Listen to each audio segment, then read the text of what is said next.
avança mais? Então, acho importante a gente falar das principais referências inspiradoras, né, da nossa autoimagem, que é a nossa, né, que a gente pensa que é a nossa identidade. Essas referências inspiradoras são as nossas primeiras relações de intimidade. Sempre as relações para nos inspirarem em relação à ideia do que nós somos precisam ser de intimidade. As relações distantes não têm esse poder, né? Não têm essa capacidade. É a intimidade que gera um retorno, né, para nós mesmos sobre quem a gente pensa que é, né? É a relação íntima que gera isso.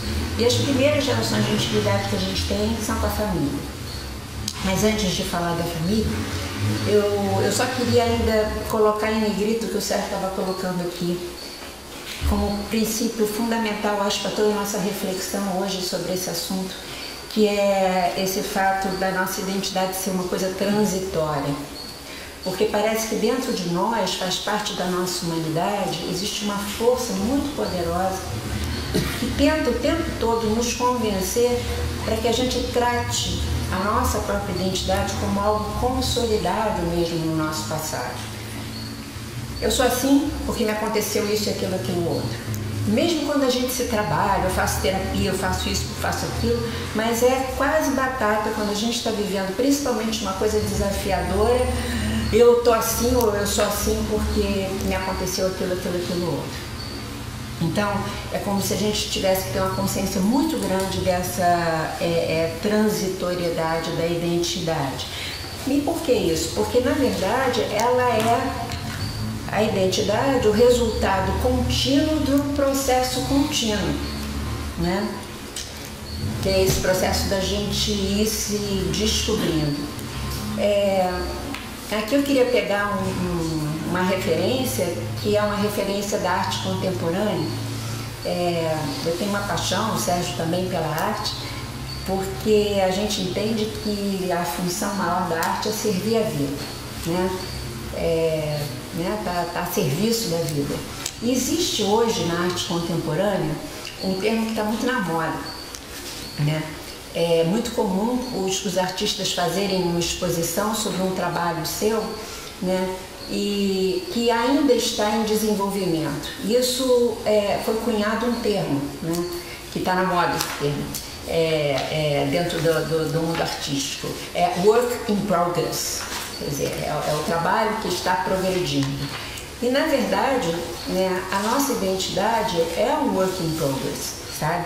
É uma coisa que está sempre num processo de desenvolvimento. Por quê? Porque isso que a gente chama de identidade é a imagem que o nosso ego consciente, na verdade, está conseguindo, e o verbo está no gerúndio, está conseguindo capturar a nosso respeito, né?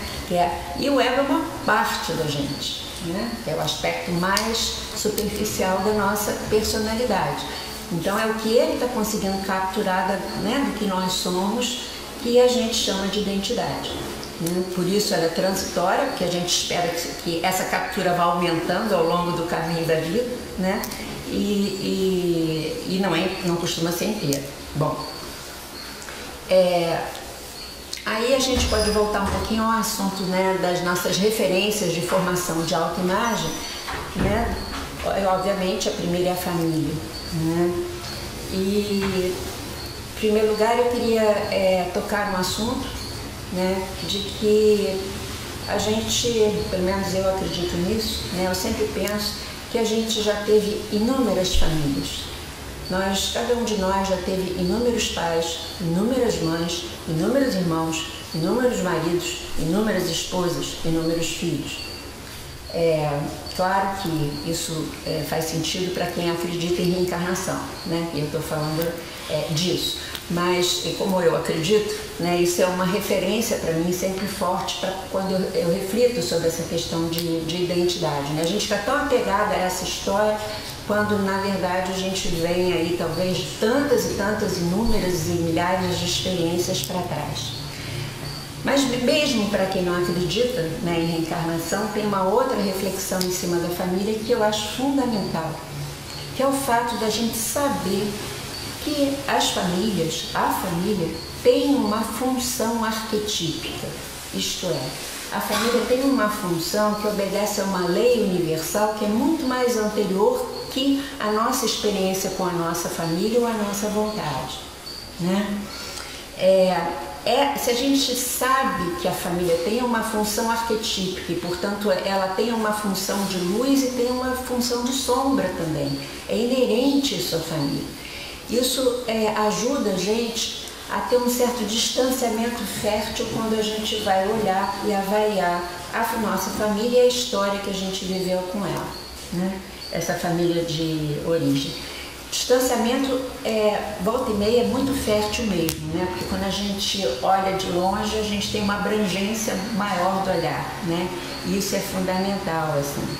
Então, na medida que a gente pode ter esse distanciamento, a gente pode diminuir essa identificação castradora que o Sérgio estava se referenciando aqui em relação à família. Por quê? A história vivida com ela, realmente ela é relativa. Ela tem a ver parcialmente com quem a gente é. Então, o que a gente quer, na verdade, é que fique o afeto pela família, mas que não fique a identificação, essa identificação castradora. Se a identificação ocupa todo o espaço, o afeto dança também, porque não vai ter espaço para ele de jeito nenhum. Então, eu trouxe uma certa definição de família para a gente pensar aqui um pouco. A família é um núcleo aninhador de identificações, num primeiro momento. Aninhador porque ela acolhe e ela estimula as nossas identificações, na verdade, não é? E aí reside o tal do perigo, de certa maneira. Só que, paradoxalmente e arquetipicamente, ela, obedecendo essa função arquetípica, ela também é um núcleo friccionador das diferenciações, para que a gente acabe se tornando cada vez mais quem a gente é diferente dela. Então, ela é ao mesmo tempo, né, acolhedora, é como se acolhesse e tivesse uma função arquetípica de nos expulsar simultaneamente. E isto é o que tem que ser, é o que tem que acontecer. E aí eu vou aproveitar essa conversa para valorizar um pouco o aspecto paradoxal, não só da família, mas da vida. Porque a gente também tem uma tendência a ter um pensamento generalizado, que é um pensamento muito cartesiano, retilíneo e unilateral, quer dizer, considerar só um lado das coisas em vez de considerar a abrangência, né, do que a gente está vivendo. E esse olhar, né, retilíneo e unilateral atrapalha muito a nossa compreensão sobre nós mesmos e a vida, compreensão com C maiúsculo. Porque a natureza da vida é paradoxal. Então a gente espera uma coisa unilateral quando a gente está lidando, até a gente morrer e nascer de novo e continuar, com uma coisa que tem uma natureza paradoxal. A gente então teima, né, e é estimulado de certa maneira por uma educação a lidar com a vida como se fosse linear, unilateral, inclusive a nós mesmos, inclusive as relações que a gente estabelece. Nossa, né, tem relação com uma pessoa, mas ela foi muito agressiva comigo. Imediatamente vem, então ela não me ama e eu fico presa nessa unilateralidade. Talvez ela me ame e ela tenha outros problemas, ela tenha sido agressiva, ela precisa tratar da agressividade dela, eu posso não gostar da agressividade, mas não é uma coisa estanque, automática, que só tem uma visão. Foi agressiva porque não tem amor. Isso não é verdade. Então, a gente costuma criar a expectativa de que a família seja só o núcleo acolhedor, né? Quando ela tem, na verdade, essa função dupla, né, de aninhar e friccionar. Às vezes, de nos ralar mesmo. Na semana passada, quando a gente conversou aqui sobre a mística do ato, eu contei uma história de um personagem em que ele foi ralado lá na história.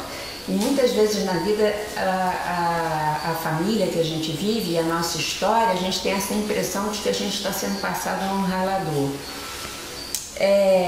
Eu acho que o fato difícil para nossa digestão costuma ser a gente ter a certeza de que a fricção ou a intensidade da fricção é sempre diretamente proporcional à nossa necessidade de desenvolvimento de consciência.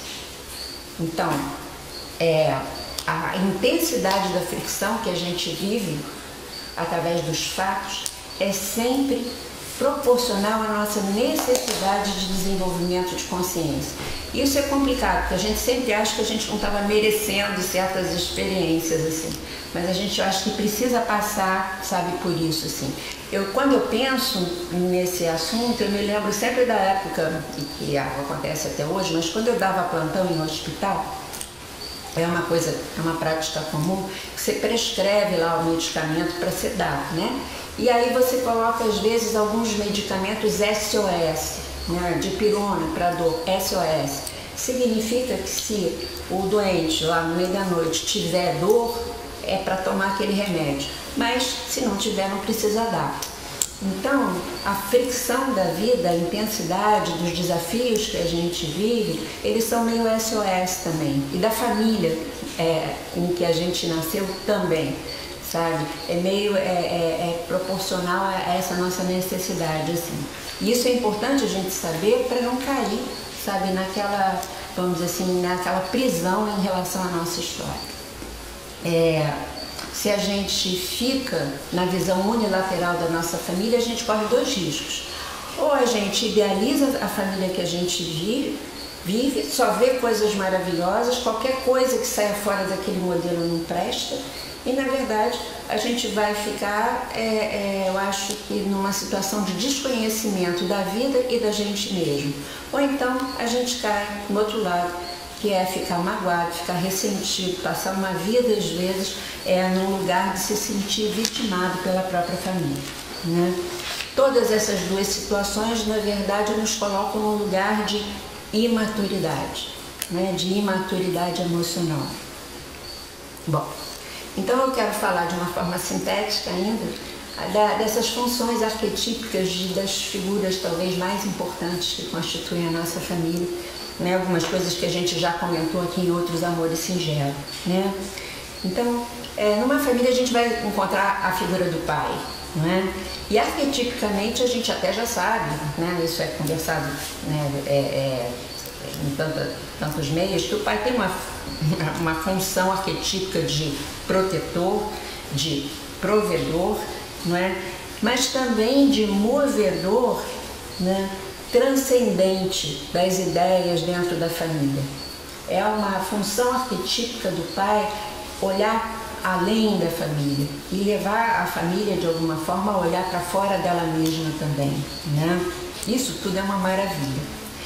Agora, é também função do pai ser um obstáculo que o filho ou a filha vão precisar ultrapassar para que se tornem homens e mulheres, como o Sérgio falou.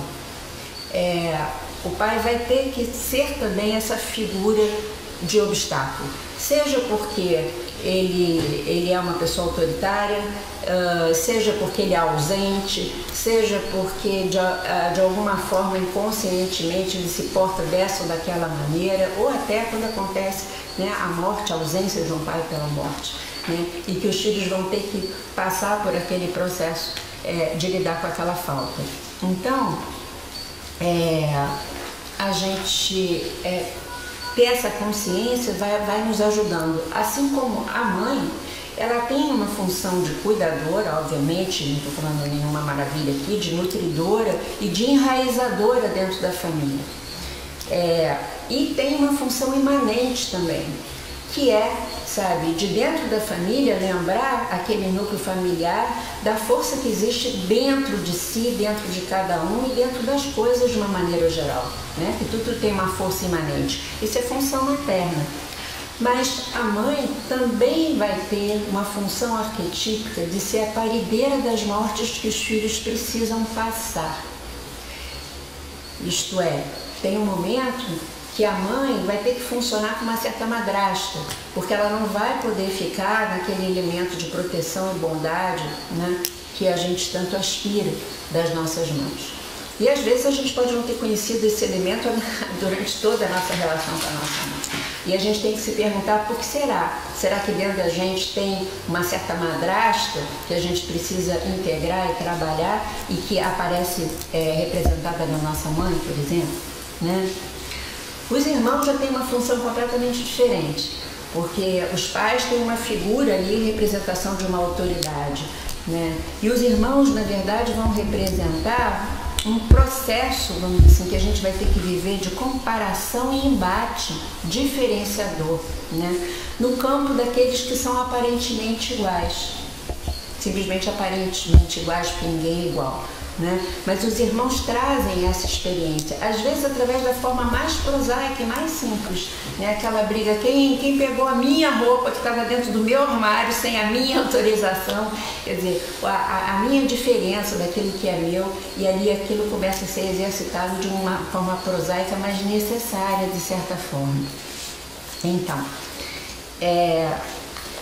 os avós vão fazer uma representação de referências para nós histórico-mágicas. Os avós trazem a história da família, essa história que no primeiro momento é importantíssimo a gente saber.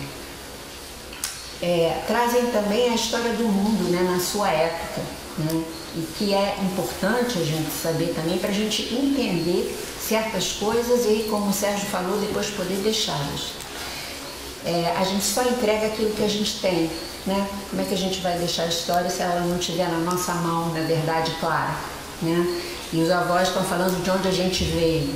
E eles têm essa responsabilidade arquetípica, inclusive, de nos passar aquela magia que é da linhagem espiritual que a gente, de alguma forma, pertence e que nos explica, às vezes, certas coisas. Nossa, né, eu tenho essa tendência, vamos dizer assim, criativa, artística.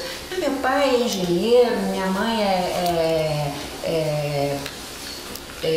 administradora, mas de onde saiu essa coisa? Na família que só tem comerciante, essa família é visível, mas de repente tem uma história que lá para trás tinha um músico, tinha não sei o que, e a gente, né, tinha artistas e a gente, né, ou curadores, ou sei lá, e a gente se localiza. Entende um pouco. E na função da dificuldade, né, esses avós vão ter a função de nos introduzir a algo, né, que eu acho que é muito fundamental na maioria das vezes, né, nos introduzem na relação com a doença, com a velhice e com a morte, que são três dos assuntos que na verdade levaram Buda aí à procura da iluminação, não é verdade? Então os avós têm essa função arquetípica, que é difícil, né? E para a gente ainda concluir aqui a função familiar, a gente tem a do marido e da esposa, né? Que na verdade é uma função de alteridade, em que hoje em dia mais e mais isso se coloca, em que um está provocando no outro, né, o desenvolvimento do masculino e do feminino, né, dentro de si.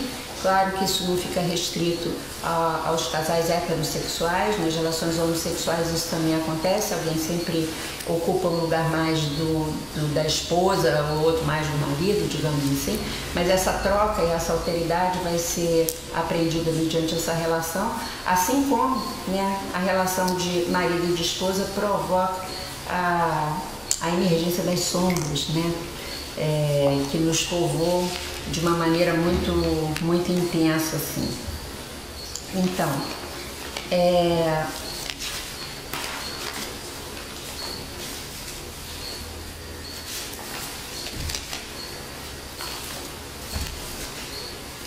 nisso tudo, para concluir essa fala aqui, eu queria compartilhar com vocês uma coisa que eu e o Sérgio vivemos aí recentemente. A gente fez uma linda viagem a um lugar chamado Inhotim, não sei se vocês já ouviram falar, e aquilo lá nos trouxe assim uma vibração de alegria de ver uma coisa tão grande, tão forte existir, né, a partir do sonho de uma pessoa, e eu tenho acalentado muito o desejo de voltar lá.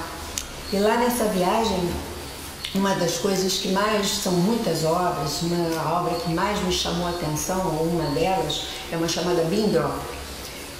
E me chamou a atenção porque é uma coisa enorme. É uma obra feita ao ar livre, lá tem uma natureza maravilhosa, no alto de um morro, sabe? Um lugar bastante elevado, talvez o mais elevado de lá, acho que não, é o segundo mais elevado, né?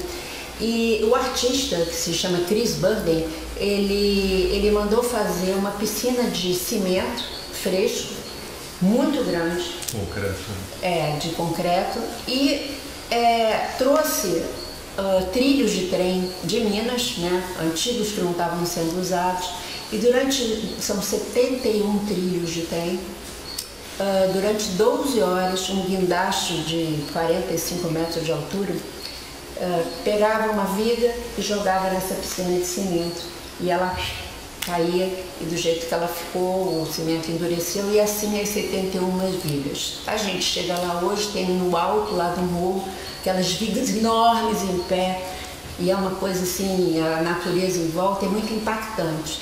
E eu senti ali uma coisa muito forte, assim, primeiro eu acho que pelo trabalho, né, a ideia de fazer o trabalho e tal, mas foi uma coisa muito poderosa. E depois eu fui me dando conta por que me causou uma impressão tão grande assim. Porque essa obra, eu acho que ela traduz a nossa condição humana, né?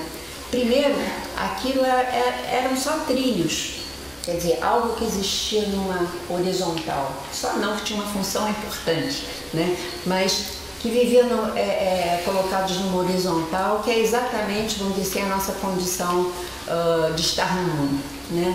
Aí chega um artista, quer dizer, a consciência de uma pessoa resolve pegar aquilo e fazer aquela obra, quer dizer, transformar o trilho em obra de arte. E aquilo que antes era trilho vira obra de arte, aquilo que era vertical, era horizontal, se torna vertical, né? Representação da ligação do céu com a terra. Coisa então que nós somos assim, né? Nós somos essa ligação e parece que a gente tem que passar por esse processo, sair de trilho, a nossa consciência abandonar aquela história de trilho para que a gente se torne obra de arte, digamos assim, essa ligação.